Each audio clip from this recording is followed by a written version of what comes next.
This week's episode was brought to you by Jafar El-Halabi, Jason El-Halabi, Pose, and Andrew Fitzpatrick. Thank you, Jafar El-Halabi, Jason El-Halabi, Pose, and Andrew Fitzpatrick. It's with the generous support of listeners like you that keeps our division of half-man, half-rabbit, half-shark soldiers equipped with enough pepperoni sticks to engage with the enemy across a battlefield that spans the limits of time and space, against foes which the imagination can scarcely conjure without resorting to gibbering madness, and into places which angels fear to tread, so we can recover an artifact of supreme power which turns raw suffering into cinnamon rice pudding, which is a delicacy in some half-forgotten regions of space. If you'd like to help us conquer all of known civilization for the pudding cube of anguish, or just hear the second half of this episode, then please visit www.patreon.com/thewholerabbit, where your monthly donation of just $5 will not only earn you access to the extended version of this episode, but access to our entire top-secret high-security library of our extended content, which, if you log in through Patreon, will be browsable from right within Spotify, which is cool. But that's not all. I'll send you a high-quality 5x5 vinyl sticker of our Big Bunny Baphomet cover art and the secret keys to our Discord server, where we're hatching plans to build Mother Base. If you're stoked for the best deal on the internet for a live tarot reading, check out our $20 a month tier, where each month you're subscribed, you unlock a new tarot reading from yours truly. If you have some saved up, send me a message. We'll schedule a time. In this week's episode, we continue our campaign of Sun Tzu's seminal work on military strategy, The Art of War. In the first half of the show, we look at some historical examples of where, in alignment with Sun Tzu's principles, victory was snatched from the jaws of defeat. We focus on the circular relationship between the direct and indirect methods of attack, what it has to do with the Tao, and defeating the enemy before the first sword can ever be drawn. We even take a look at the Allies' Ghost Division, which used indirect tactics to fool the Nazis in World War II. In the second half of the show, we go further into the art of maneuvering with the hideous perils associated with salt marshes, before discussing the terrible fate which befell the Kievan princes who chased the feigned Mongol retreat to an ambush at Kalka River. Make sure to tune in next week for our final part. Thank you, and enjoy the show.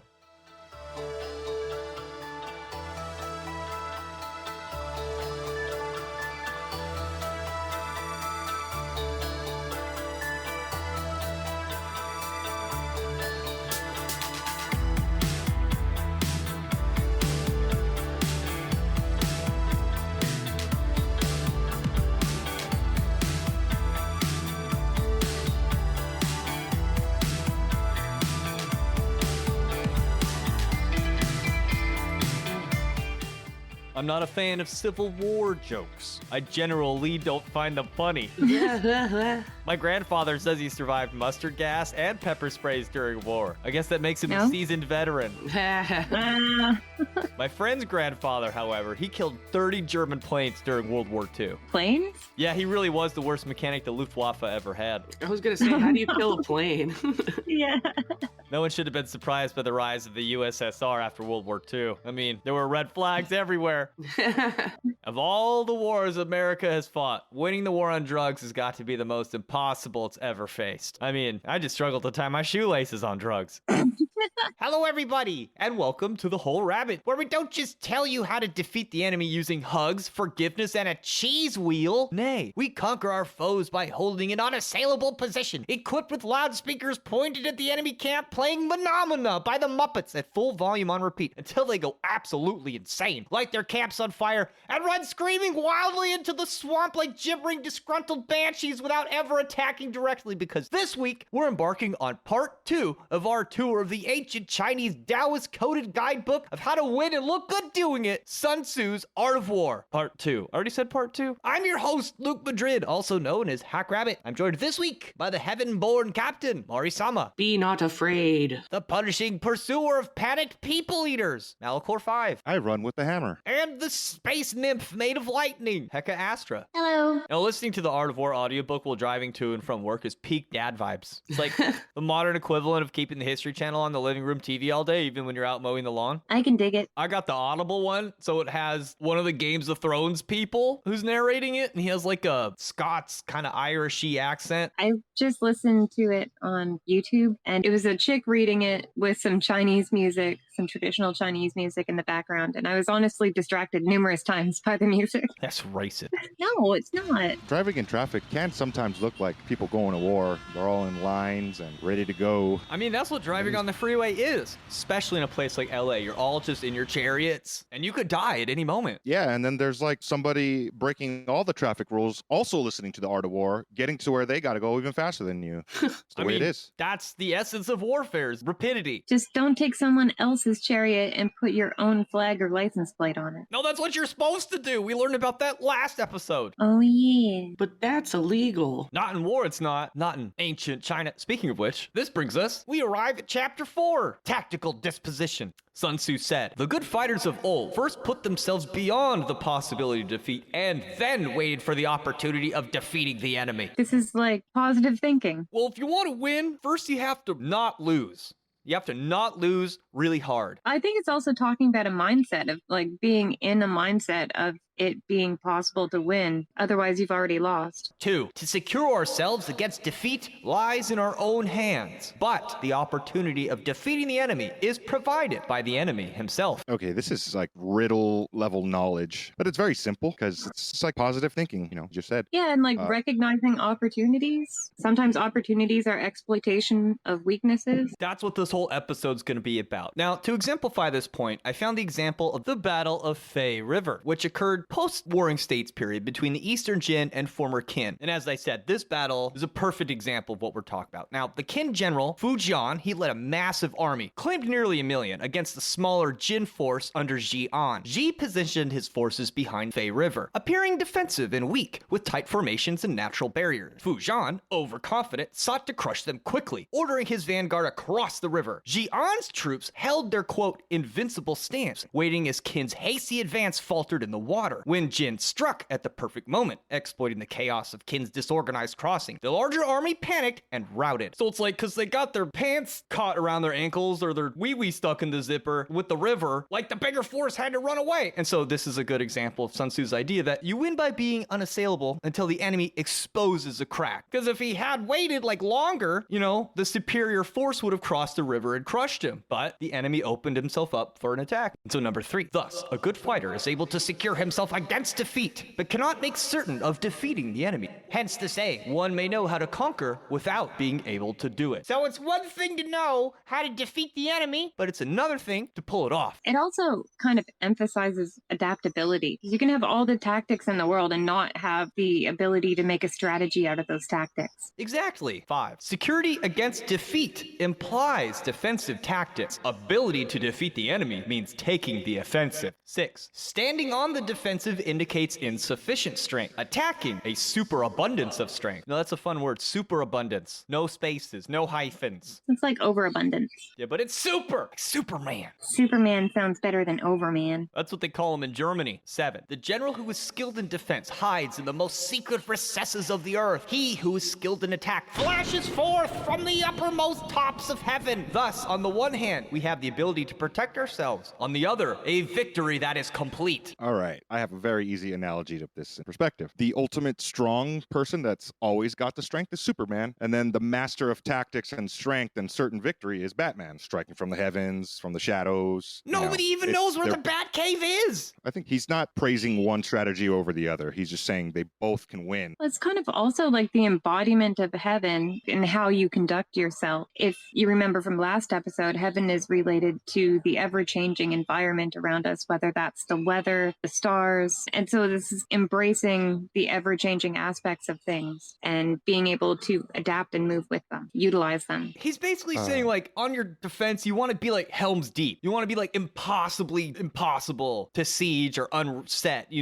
but when you're attacking, you want to be like launching a 50 caliber BMG into somebody's body cavity, you just want to be like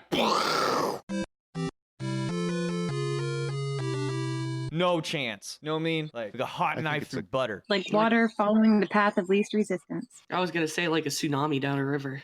You guys are actually more accurate. That's proper Taoist imagery will come across later. I think this is a good time to just bring up the title of this chapter, Tactical Disposition, specifically on the word disposition. If you're not familiar with it, I actually learned this word from Elder Scrolls, but it's a person's mindset that they're in a given moment or their like character qualities. So tactical disposition is just like basically focusing focusing on what the mind is able to do with the information and the facts. So he's saying it's not just the bare elements. You have to kind of put it all together here now. It's the embodiment of tactics as your character. You have to be ready to adapt. Like if you have a plan, you can't just stick to it. You gotta adjust things on the fly. And this whole thing about first you have to make yourself undefeatable and then you worry about attacking. I'm really into this game right now called Slay the Spire. It's a deck building game. I don't play a lot of those, but I just browsed through some strategies and some of them are really, really in depth. And you know, most of them boil down to exactly what Sun Tzu is saying. First, just defend yourself and make yourself impossible to kill and then worry about destroying the enemy. Number 8. This one's kind of brutal. To see victory only when it is within the ken of the common herd is not the acme of excellence. Neither is it the acme of excellence if you fight and conquer. And the whole empire says, well done. To lift an autumn hair is no sign of great strength. To see the sun and moon is no sign of sharp sight. To hear the noise of thunder is no sign of a quick ear. What the ancients called a clever fighter is one who not only wins, but excels in winning with ease. So it's not enough to win when victory is within reach. You have to be able to win when victory is seemingly out of reach. You gotta stand on your head and make it look easy too. And it's also kind of in reference to the last line where it's like just the ability to observe things isn't the inherent ability to know how to utilize those things. So like just because you can see something doesn't mean you truly know how to use what you see in a beneficial way. 12. Hence his victories bring him neither reputation for wisdom nor credit for courage. Is it really victory if you define victory by when people praise you for victory? Because if that's the case, then that's entirely egoic and victory can be feigned. You know, that is the thing in war, symbolic victories versus strategic victories. Yeah, and if you've made a reputation for yourself as defining victory based on when other people tell you or praise you for alleged victories, then there's not much value in it. 13. He wins his battles by making no mistakes. Making no mistakes is what establishes the certainty of victory. It is by means of conquering an enemy that is already defeated. You hear that? Winning is easy. All you have to do is never make a mistake. You understand? It's a little bit like the Eightfold Path with the Buddha. It's like you'll reach enlightenment if you follow the rules. Here are the rules. 14. Hence, the skillful fighter puts himself in a position which makes defeat impossible and does not miss the moment for defeating the enemy. Thus it is that in war, the victorious strategist only seeks battle after the victory has been won, whereas he who is destined to defeat first fights and afterwards looks for victory. So basically the opposite of shoot first and ask questions later. It's also the opposite of nearly every good action movie where the protagonist picks a fight with the bad guy, then figures out like halfway, like how he's gonna actually defeat him. Basically, you only want to get into a fight if you've already won. But victory is still possible if you don't make mistakes. Yes. That's the main thing. Basically the opposite of every good action movie. Well, I don't know. It does require a certain degree of zen. I think that's what they're playing on with those situations with the protagonist. It's kind of like implied that they're so zen or in the flow or in the moment that they trust completely the flow. You know, I can think of a protagonist, John Wick. He kind of thinks out what he's going to do first, but he's not afraid to adapt. Yeah, that's a harmony. 16. The consummate leader cultivates the moral law and strictly adheres to method and discipline. Thus, it is in his power to control success. In respect to military method, we have firstly, measurement. Secondly, estimation of quantity. Thirdly, calculation. Fourthly, balancing of forces. Fifthly, victory. 8. Measurement owes its existence to earth. Estimation of quantity to measurement. Calculation to estimation of quantity. Balancing of chances to calculation. And victory to balancing of chances. Never tell me the odds. A victorious army opposed to a routed one is a pound's weight placed in the scale against a single grain. So if you run away, you're dead. Like 5 dudes on horses could chase down 100 dudes running away, kind of thing. And the next part kind of plays on that. 20. The onrush of a conquering force is like the bursting forth of pent-up waters into a chasm 1,000 fathoms deep. I think he was just horny when he wrote that. We've all seen this kind of momentum before. It's what makes Super Bowls boring. I kind of want to push back just a little bit too, though, because he also points out that if you attack when an enemy is retreating or backed into a corner and like unable to fight, they muster the will to survive so intensely, like they give it their all. So I think that there's also a balance to be had in what he just said. That's true. That is addressed in this episode. But like if your forces are all scattered and running away in a disorganized like route, it's bad. Like you can't really, they don't really fight back. Like they're pretty much dead, which makes makes it so there are certain strategic alignments where if they do run away, they're as good as dead. And there's certain precautions you need to take in those situations. Okay, so if we had to summarize chapter 4, it would be cover thine own ass until the enemy reveals theirs. And when they do, stick something hot and pokey into it very quickly. Unless you're uncovering your own ass first for intimidation, like in Braveheart. Yes, or to entice them to pull out their hot pokers for the moment for poking into the butt passes but in the twinkling of an eye. There were a few This- butts that got arrows, I think, in that movie. This isn't my first hot poker thingy rodeo, homie. I'm not scared of your hot poker. You thought an arrow to the knee was bad, hot poker to the butt. Now we arrive at chapter 5, energy. Sun Tzu said, the control of a large force is the same principle as the control of a few men. It is merely a question of dividing up their numbers. Fighting with a large army under your command is nowise different from fighting with a small one. It is merely a question of instituting signs and signals. Okay, pretty basic, right? But since many of us are here for the esotericism, on the Kabbalistic tree of life, the sphere of Netzach, the Hebrew word for victory, it's associated with banners, military divisions, and hosting battles. In fact, the god name associated with Netzach is Yehovah Sabaoth, which means Lord of Hosts, basically. It's also kind of the same principle behind, radio signals using radio codes. In the olden days, it would be you have a banner so that people farther away who can't hear you give the signal, can see the signal. And on the Kabbalistic tree of life, the sphere of Netzach is numbered 7, which in Hebrew indicates harmonious divisions, days of the week, colors in a rainbow, etc. Interesting that the word divisions applies to the military in the same way. Venus is also associated with the ancient goddess of war, Inanna, and then Ishtar as well. And I thought this was interesting to note because the association between banners, war, hosting battles, organization, and victory, they're all bundled together neatly in this one little sphere. So basically the ancient Hebrews and the ancient Greeks and the Egyptians, they all kind of knew this, that if you want to carry out war, it's all about organization and banners, right? And I don't know if it's true. I've been trying to figure this out for the longest time. On aircraft carriers where they do the flag signs and stuff, Yeah. I heard Aleister Crowley is the one who came up with that. It's called semaphore. I heard Aleister Crowley came up with semaphore. I don't know if it's true, but they were like, we need some sort of a signaling thing that's visual, but you could see from far away. And Crowley's like, my whole art is that. And he based them on the grade signs. That makes sense. I had to take semaphore when I was in Sea Cadets because you do it from ship to ship if you have no radio communication. Okay. You can also use, if you're within view, a shining light. They have these set of blinds over them, and you flash the light in Morse code. You can also use that. And then it's even said there's a polarity across Tifereth, and it runs diagonally, in an X. And then Netzach is in that situation on the opposite side of where Gevura is, the sphere of Mars. And so it does have an association with war for that reason. So you'll find almost all the ideas we're talking about are going to be contained within those two spheres in one way or the other. Yeah, and to riff off of what you're saying a little bit, Netzach is on the same side of the tree of life as Chesed or Hesed, and that's Jupiter, which is Venus's companion, right, in the pantheon. And I'm only bringing this up because if we call Venus Lord of Hosts and Jupiter is associated with being the king of the gods, he's also kind of like a Lord of Hosts, but the wife of Zeus is kind of more in charge of him, if you want to take it that way, because it's part of this balance that has to go on in the pantheon. He's the masculine version of being a host, and then she's the feminine version of being a host.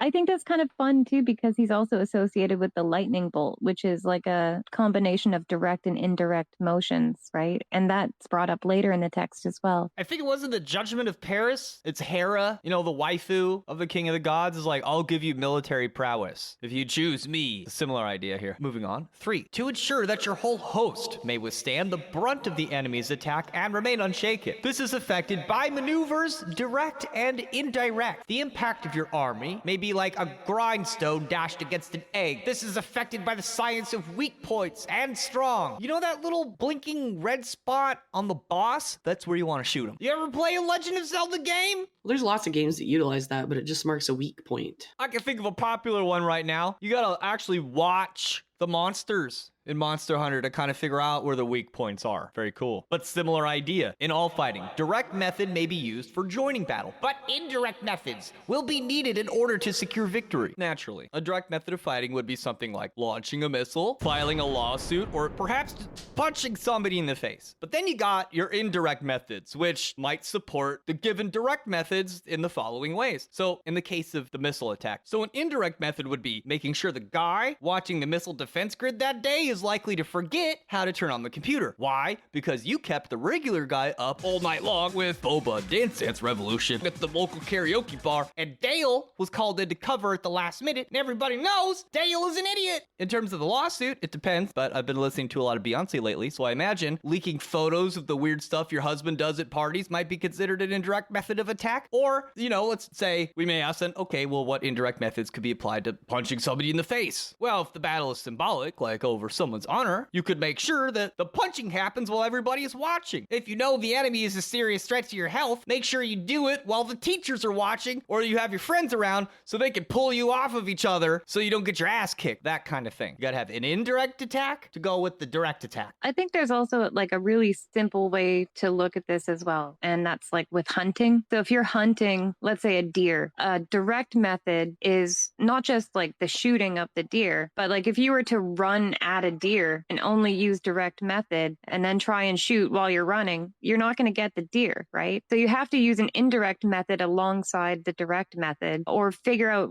different combinations that work for the different scenarios. So specifically with hunting, like the indirect method would be like you're passive and you're waiting, you're in cover, and your scent is not going to be carried in the direction of the deer. That would be an indirect method. And I think that this is really applicable not just to warfare, but also spiritual growth. So say like shadow work, a direct method would be like conscious awareness and actively seeking out. And like an indirect method would be like meditation, silence, allowing these things to come to you. And when you combine the two, you end up with an efficient methodology. Can sum that up as like being at the right place at the right time. Yep, even intuitively. Or making sure the bad guy is at the wrong place at the wrong time. Yep, that's a good indirect method too. 6. Indirect methods. Indirect tactics, efficiently applied, are inexhaustible as heaven and earth, unending as the flow of rivers and streams. Like the sun and moon, they end but begin anew. Like the 4 seasons, they pass away to return once more. There are not more than 5 musical notes, yet the combination of these 5 give rise to more melodies than can ever be heard. There can be no more than 5 primary colors: blue, yellow, red, white, and black. Yet, in combination, they produce more hues than can ever be seen. 9. There are not more than 5 cardinal tastes: sour, acrid, salt, sweet, bitter. Yet combinations of them yield more flavors that can never be tasted. I remember as a kid we were learning about this in class, and one kid pipes up and he's like, salsa! You forgot about salsa!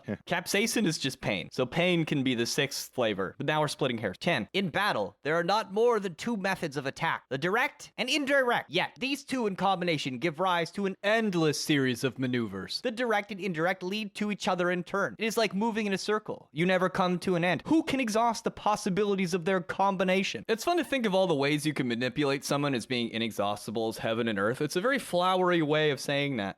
Real quick comment. The book is called The Art of War, not the art of a battle. And this is kind of also implying that in a long war that goes on for many years, these indirect and direct tactics need to be immensely utilized and taken advantage of. Well, and often a war is summarized by the entirety of the collective battles that make it up. For me, the whole direct and indirect is a lot like binary code, zeros and ones. You've got like yin and yang, and the combinations are only as limited as the capacity of the one that's utilizing them. This is pretty integral also, I think, in the I Ching. The I Ching's use of positives and negatives operate very much like computers do with their binary code. And if you can use this thought to think of it like the ones and zeros are like limits and the unlimited, or the direct and the indirect respectively, then you can have a closer understanding of the Tao. This text is, despite having Taoist ideologies that are fundamental to it, it perpetuated through Chinese history. And with this particular comment, direct and indirect energy, the Tao is a source of both of them. It's a bit like the twisted wick ideology in ancient Egypt. So in the projection of the Tao, we find the unlimited expressions, the inexhaustible possibilities of direct and indirect, active and passive. And that's not just warfare, that's just life, that's just manifestation. Oh, how many ways to confuse and bitch slap the enemy? Infinite are the ways, let me count them.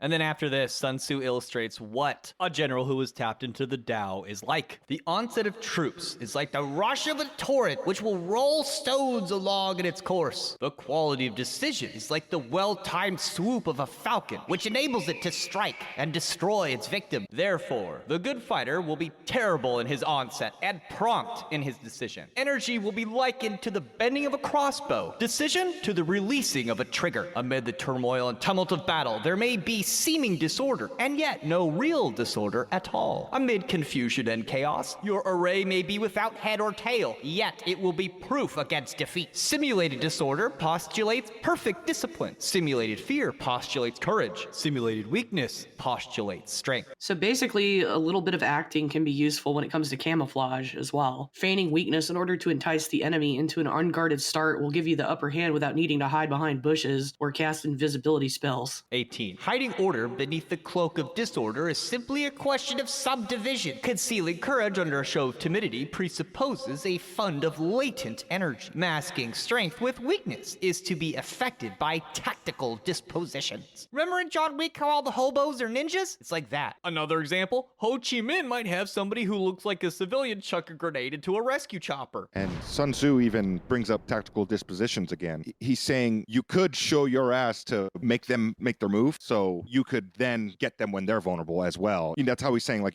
showing weakness even though you have strength. They're all affected by your tactical disposition, and that goes for both sides. You want to be like, Oh, I'm just a helpless old grandma. Oh, Mr. Kendrick Lamar, will you help me find this thing that I dropped on the... Boom!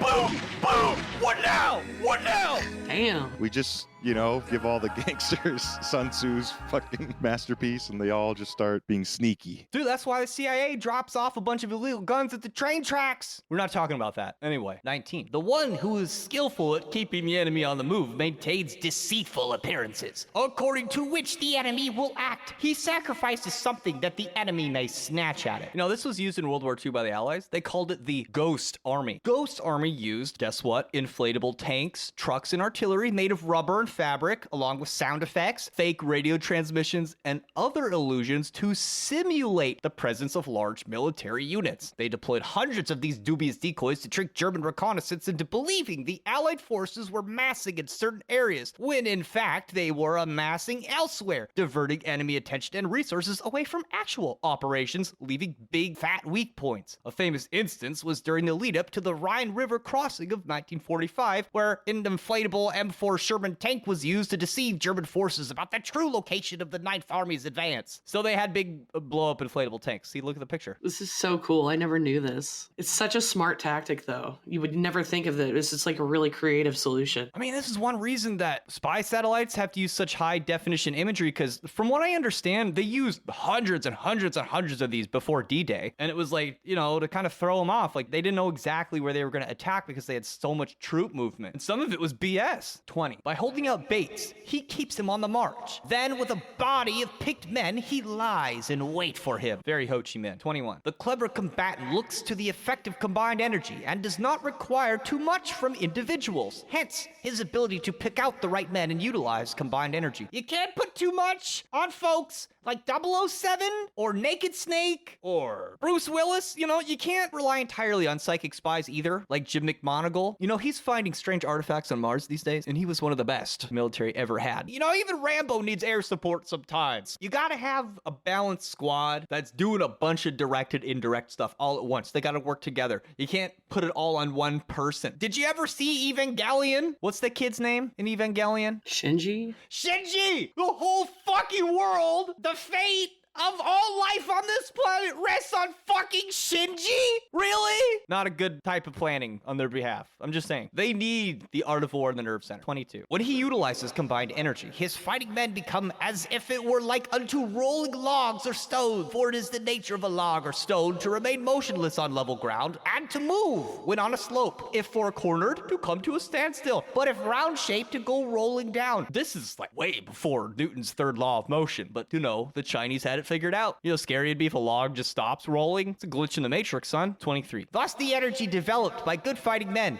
is as the momentum of a round stone rolled down a mountain thousands of feet in height. So much on the subject of energy. So basically choosing your soldiers, especially those in crucial leadership roles with complementary skills, can make or break your battle. He's explaining how to use gravity to increase the flow of water, quote unquote, rather using natural forces to create a compounding of energy. For example, using a select force of skilled fighters as the leaders at the front lines to inspire and embolden the other soldiers. When I was reading about this, it actually reminded me of this real observed behavior in social psychology known as social facilitation. And this is a situation in which a person performing an activity in a group shows a noticeably increased facilitation or mastery of the activity as compared to when they're measured performing in solitude. So there's an amplification effect when the soldiers see the trained warriors performing well at the front lines, and they tend to lend more effort and make less mistakes as a result. So it's also wise to utilize these highly skilled soldiers as even leaders of battalions and such, like officers, or you can go straight up SEAL Team 6 and just send in, you know, your super secret spy assassin team before your troops actually come in. But for me, what he's saying is it only takes a strong front to break the enemy's ranks, and then the energy will flow naturally behind your frontal strike and wipe out the enemy with less effort put on your part. You gotta go with the momentum. Yeah, like it's almost like breaking a dam. If your strike is sharp enough and you can point your energy of motion into the battlefield properly, the enemy's ranks are just going to break apart like they were made out of sticks and stones, you know? Yes. Can I talk about Metal Gear for a second?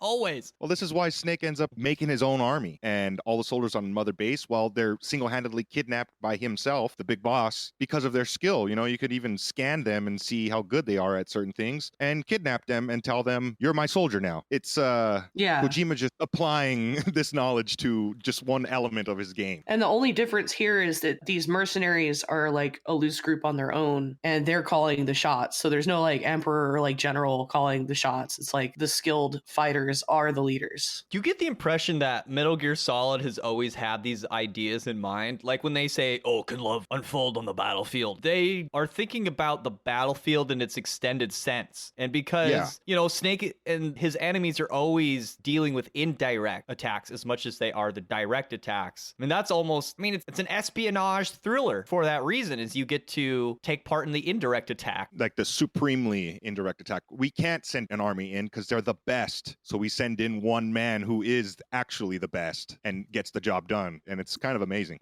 Yeah, but he wouldn't get the job done without the support of the other people. So right. Yeah, it still works hand in hand. It's just to have framing, like who are you sending in first, basically. But like you get more points in the game if you do it the Sun Tzu way. Like in Metal Gear Solid 5, just as an example, you get to the point where you can assault the enemy directly. You get access to tanks and mortars and all this stuff, and you can basically attack them directly. But if you want the most points, you don't want to be detected, you don't want to be seen, and like you want to put the porno magazine so the enemy finds it, and then when they're looking at it, you like pop out!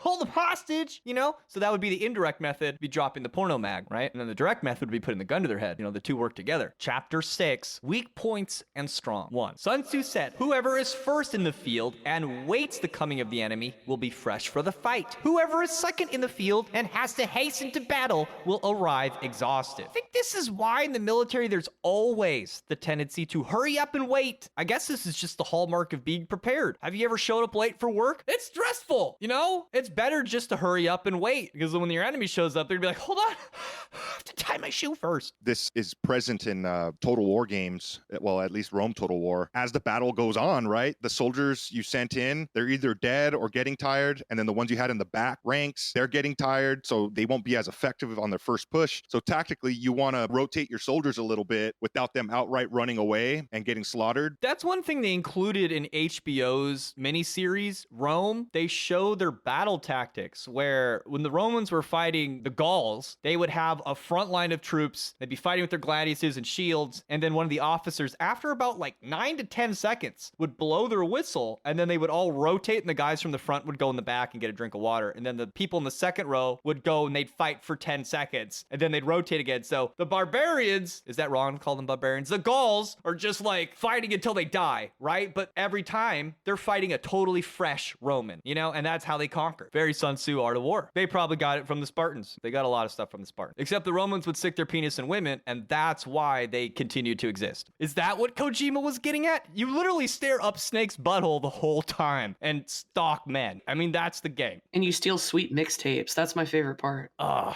love Metal Gear And you Solid. choke them and you like Yes, dude. It's close moves. You just embrace them sometimes.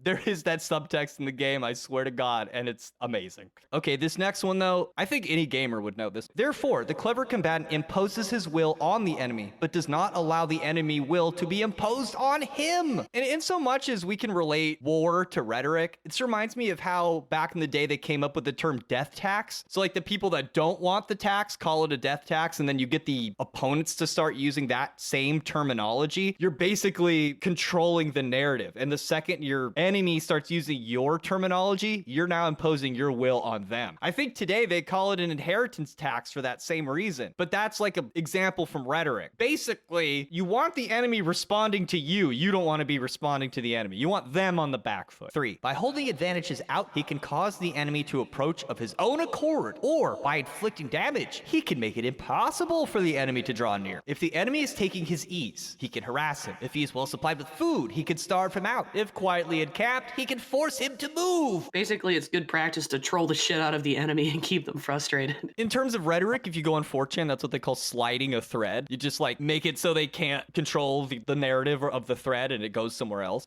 Change the subject, post like non-related things. Yeah. Or post porn. When in doubt, post porn. All this stuff applies to rhetoric and argument as well. Dingus tactics. Oh, don't get us started. This is another tactic in StarCraft or Rome Total War. One way to beat your enemy is just outmaneuver them with like commands and stuff. So because if the other enemy can't keep up with you, you know, they can't control the narrative of the match. And you're faster than them, so your real tactic that you did 3 steps of movements over there caused you to do this other thing because he was too busy moving his soldiers. Imagine doing that in real life in a real battle before any electronics. Yeah. Fun time. You're getting your ass kicked.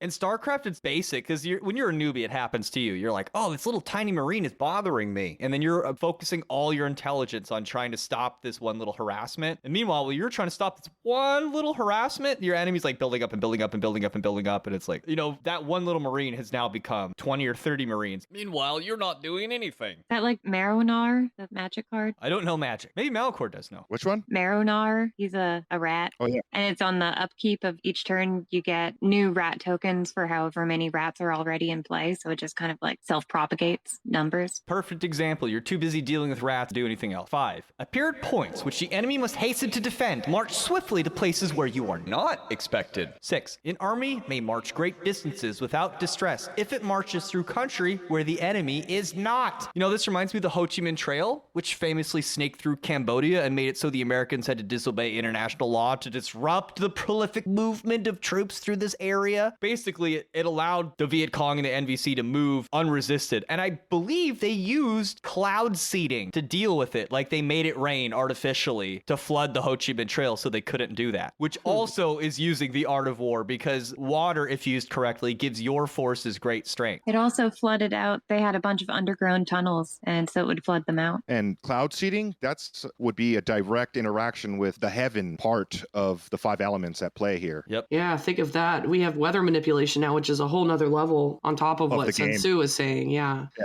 that's like primal shit. Because they mean heaven, like as in the gods will it to rain or whatever, you know. But now we can just make it rain whenever we want. It's a direct action that comes across as an indirect action too, because, Uh-huh. unless they know that you directly did it, it translates as indirect. 7. You can be sure of succeeding in your attack if you only attack places which are undefended. You can ensure the safety of your defense if you only hold positions that cannot be attacked. Yeah, later on, he stresses this point like a lot more, the importance of claiming the high ground when scouting for secure locations. So you secure the high ground and you'll have a monopoly on the area as far as defense goes. There's a reason for the hurry to get to high ground when in battle, because whoever occupies it has the upper hand most of the time. Even if surrounded, fighting downward is easier than fighting up a mountainside, like we talked about earlier, because you have a good vantage point and gravity is also on your side if you want to toss some boulders or logs at anyone trying to take your spot. It's obvious that you want to get to the high ground because you also have nature working on your side. So just always grab the high ground. If you don't remember anything, grab the high ground. Sun Tzu's Art of War could be totally distilled down to make sure you always have the high ground. That's why it's in episode 3. That's why it's brought up that way. Like, well, you can't. Anakin, I have the high ground. You've read the text. You fought many, you know that this is how this works.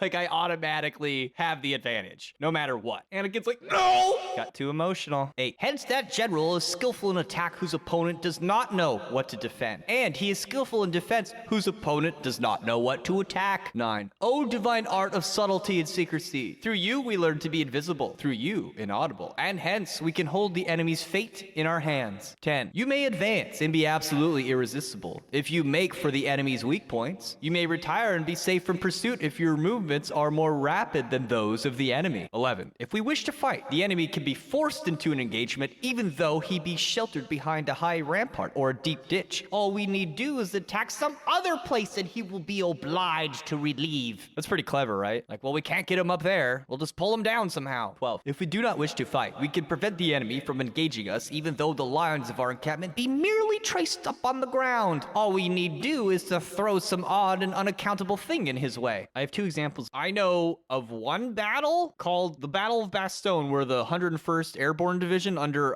Brigadier General Anthony McAuliffe, when the Germans called for his surrender, he replied with the single phrase, nuts! And this was enough to have caused some confusion when it was received by the Germans, who's like, what does this nuts mean? Like, they didn't know what it meant. And then anytime they would go to, like, attack, McAuliffe would just maneuver the tanks, and it seemed like he had more tanks than he actually did. Like, the Germans were convinced that, like, it was totally locked down when he was just, like, moving his defense skillfully. Anyway. Well, in World War I, didn't they have, like, blow-up dolls of soldiers out on the field to make, like, each other shoot at just people out on the, field? I think that was used, yeah. But in this case, he was just always at the choke point, and they thought that he had a much bigger force than he did. Yeah, and you know who makes up these blow-up dolls? Maybe a clown is on the battlefield. You gotta have clowns in the field. Clown force. 13. By discovering the enemy's dispositions and remaining invisible ourselves, we can keep our forces concentrated, while the enemies must be divided. So that's like the opposite of what I was just saying. Like, if they don't know where you are, they have to be dispersed to, like, defend themselves and stretched thin. 14. We can form a single united body, while the enemy must split up into factions. Hence, there will be a whole pitted against separate parts of a whole, which means that we shall be many to the enemy's few. Anyone who's played League of Legends or Heroes of the Storm, we all know that grouping up in 5, well, one of the enemy comes running to you is a great way to win. 15. And if we are able to thus attack an inferior force with a superior one, our opponents will be in dire straits. The spot where we intend to fight must not be made known, for then the enemy will have to prepare against the possible attack at several different points, and his forces will thus be distributed in many directions, and numbers we shall have to face at any given point will be proportionately few. That's what we were saying already. Yeah, the strategy he's talking about reminds me how effective guerrilla warfare is. Sun Tzu stresses that when you're up against an enemy that outnumbers you, it's imperative that your holding position and location of attack should not be revealed. You should spread your men and attack from cover, sow chaos, and divide the enemy's ranks with many distractions so they don't know which side to defend. Then strike amidst the confusion. This strategy was only officially named after the Peninsular War in Spain in the early 1800s, as Spain's tattered military and civilians alike would fight off French invasion at the beginning of the Napoleonic Wars. Sun Tzu was way ahead of the game here and recommends this fighting strategy for times when your supplies are low, numbers are thin, you must make use of untrained civilians for battle. It was also used in the Vietnam War very effectively. I think the last line,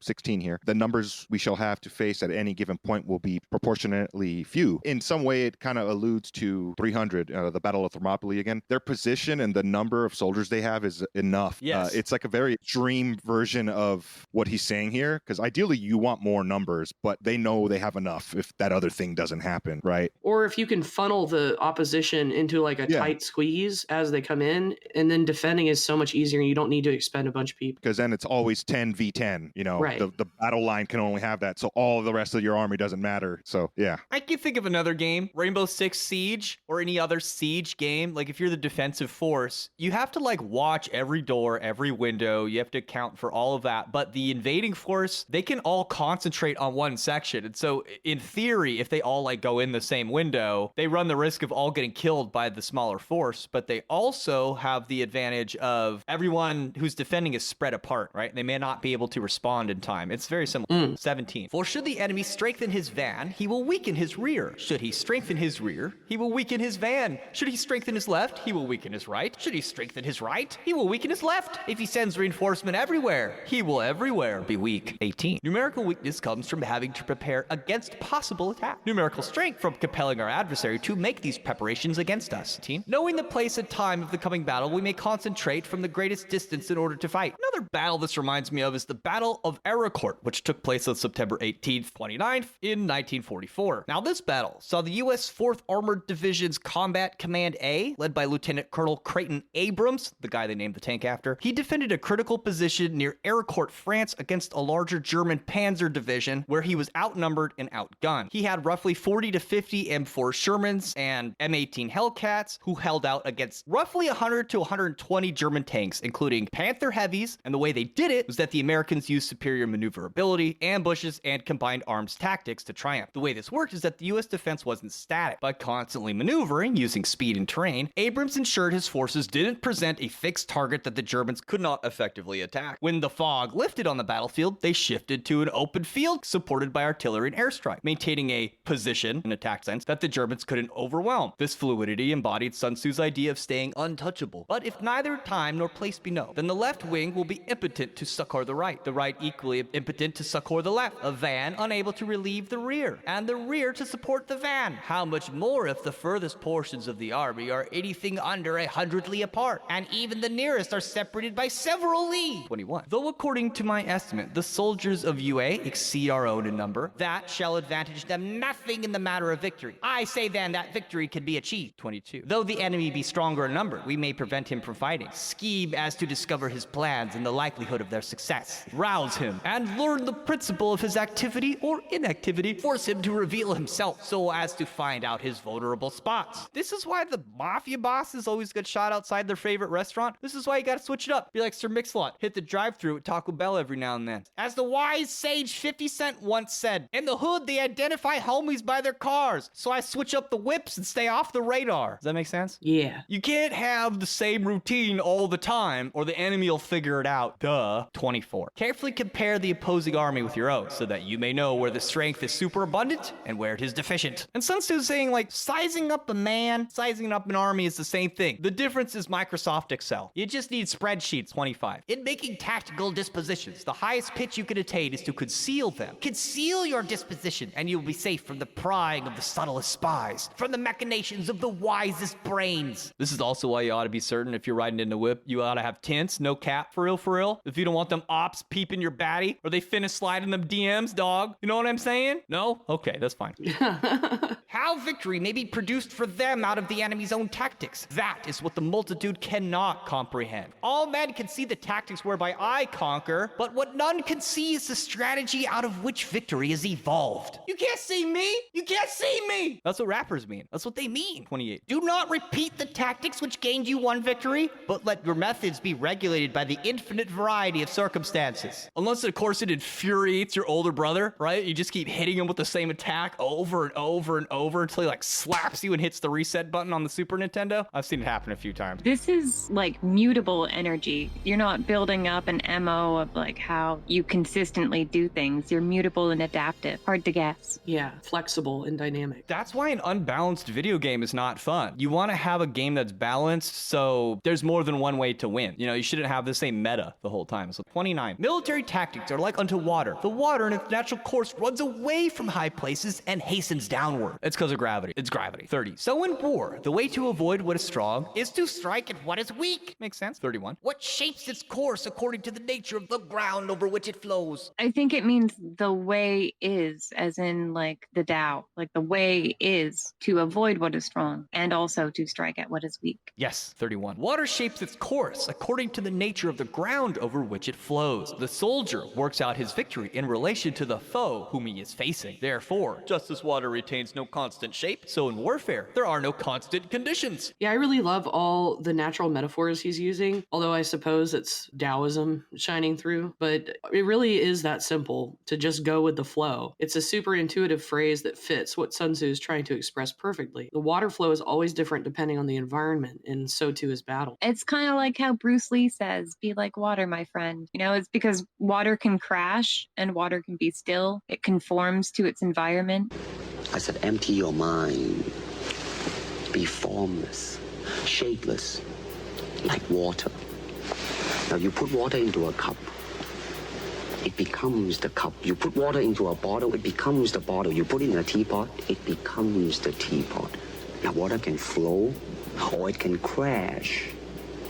Be water, my friend. It can also be liquid and seep out of areas where it's supposedly trapped. So, you're always moving, always keeping people guessing about, do we have this secured or not? Like, if you're going with the flow, if you're like water, you'd even be hard to capture. 33. He who can modify his tactics in relation to his opponent and thereby succeed in winning may be called a heaven-born captain. The 5 elements, water, fire, wood, metal, earth, are not always equally predominant. The 4 seasons may make each other in turn. There are short days and long. The moon has periods of waning and waxing. It's kind of also saying like not just to be like water, but to like be like all the elements when it is appropriate to be like the elements, and be like fire, when the season is to be like fire, so to speak. And he goes into that, I think, later on in the text too. It's like rock, paper, scissors. If your enemy is wood, then be fire. But if you'd like to hear the rest of this episode where we discuss maneuvering, the different types of ground you'll be forced to fight on, a bit about how it's applicable to everyday life, and of course some more stories from ancient China and World War II where these strategies were actually used, then please visit www.patreon.com/thewholerabbit, where your monthly donation of just $5 will not only get you this extended episode, you'll get every single one of our extended episodes going back almost 6 years now. But not only that, you'll get our 5x5-inch high-quality vinyl Big Bunny Baphomet sticker of our cover art and the secret keys to our Discord server where you can hang out with us and share pictures of your pet and your food. And hopefully not both at the same time, because you shouldn't eat your pets. You shouldn't. Yeah, don't do that. Until then, thank you everybody. Eat carrots and shoot lasers. Pew, pew, pew. Pew pew.